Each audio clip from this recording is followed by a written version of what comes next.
Sir என் பேர் Swapna sir. நாங்க Kaladipet Thiruvattur sir. Kumaran நகர் first main ரோட்ல 15/14 சார். வீடு பேர் கூட தாமஸ் நிக்கோலஸ் தெரிசைலம் சார். இந்த வீட்டுக்கு போன வருஷம் லீஸுக்கு வந்தோம் சார். நாங்க 15 லட்சம் கொடுத்துட்டு வந்திருக்கோம் சார் லீஸுக்கு. இந்த ஹவுஸ் ஓனர் பேரு தயா சார். வாங்குறப்போ எங்களுக்கு வீடு விட்டுட்டாரு சார் அவரு. அதுக்கப்புறம் வீட்டுக்கு 3 மாசத்துக்கு அப்புறம் தான் எங்களுக்கு தெரியும் சார் இந்த வீடு பேங்க்ல இருக்கு அப்படின்னு. அப்போ இருந்து நாங்க அவர்கிட்ட சொல்றோம், எங்களுக்கு இந்த மாதிரி வீடு வேணாம், எங்களுக்கு நீங்க காசு கொடுத்துருங்க, நாங்க காலி பண்ணிடுறோம் அப்படின்னு. அப்போ எனக்கு கொடுக்குறேன்னு சொன்னாரு சார். ஆனாலும் எங்களுக்கு ஒரு ப்ரொடெக்ஷன் இருக்கணும்னு நாங்க போலீஸ் ஸ்டேஷன் போய் கேஸ் கம்ப்ளைண்ட் பண்ணோம் சார். எல்லா இடத்துலயும் நாங்க கேஸ் போட்டோம். இந்த மாதிரி இவர் எங்களுக்கு காசு கொடுக்க மாட்டேங்கிறாரு, எங்களுக்கு காசு கொடுத்துட்டா நாங்க காலி பண்ணிடுவோம் அப்படின்னு. யாருமே எதுவுமே செய்யல சார். அதுக்கப்புறம் லாஸ்ட் ஆகஸ்ட் 13ஆம் தேதி வீட்டுக்கு வந்தாங்க சார். வந்துட்டு சீல் போட்டாங்க சார். அதுக்கப்புறம் 20 நாள் 25 நாள் நாங்க வெளியே தான் சார் இருந்தோம். வீடு இல்லாம பசங்களை வச்சுக்கிட்டு ஸ்கூலுக்கு அனுப்பாம எப்படி கஷ்டப்பட்டோம் தெரியுமா சார். இப்போ நான் நேத்து காலையில பார்த்தேன் சார்.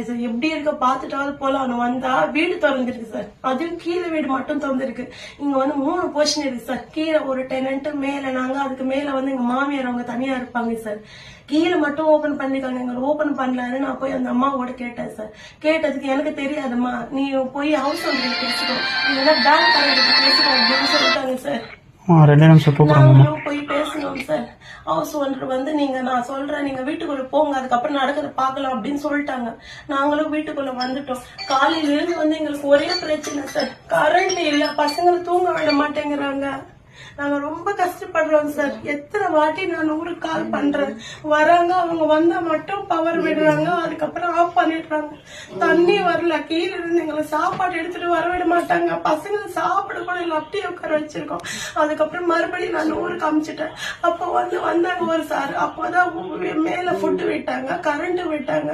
ஏன்னா டப்ப டப்ப டப்பன்னு கதை ஒரே சத்தம் சார். பசங்க பயந்துட்டு தூங்க மாட்டேங்கிறாங்க, அழுதுகிட்டே இருக்காங்க சார். எங்களுக்கு யாராவது ஹெல்ப் பண்ணுங்க சார். எங்களுக்கு எதுவுமே வேணாம். எங்களுக்கு நாங்க கொடுத்த காசு கொடுத்துடுங்க, நாங்க காலி பண்ணி போயிடுறோம். இந்த வீடு எங்களுக்கு வேணாம். நாங்க வீடு கேட்கவும் இல்லை சார். தூங்க முடியல சார். பாருங்க, பசங்களும் வர அழுதுகிட்டே இருக்காங்க. வந்து கதை வடிக்கிறாங்க. எனக்கு என்ன பண்ணணும் எதுவுமே புரியல. எங்களுக்கு யாராவது ஹெல்ப் பண்ணுங்க சார். நான் எந்த தப்புமே பண்ணல சார். கஷ்டப்பட்டு நான் கல்யாணத்துக்கு போட்டு ஜுவல்ஸ் எல்லாம் நான் வச்சுட்டுதான் சேர்ந்து வீட்டுக்கே வந்தேன். பசங்க நல்லா படிக்கணும், எங்களுக்கு அந்த படிப்பு இல்ல, அவங்களுக்கு வரணும் ஒரே விஷயத்துல இந்த ஸ்கூல்ல படிக்க வைக்கிறதா சார் நாங்க சேவைக்கே வந்தோம். ஆனாலும் இப்போ நைட்டு தூங்க முடியல சார். எங்களால கரண்ட் கட் பண்ணிடுறாங்க. வந்து கதை அடிக்கிறாங்க. பயமா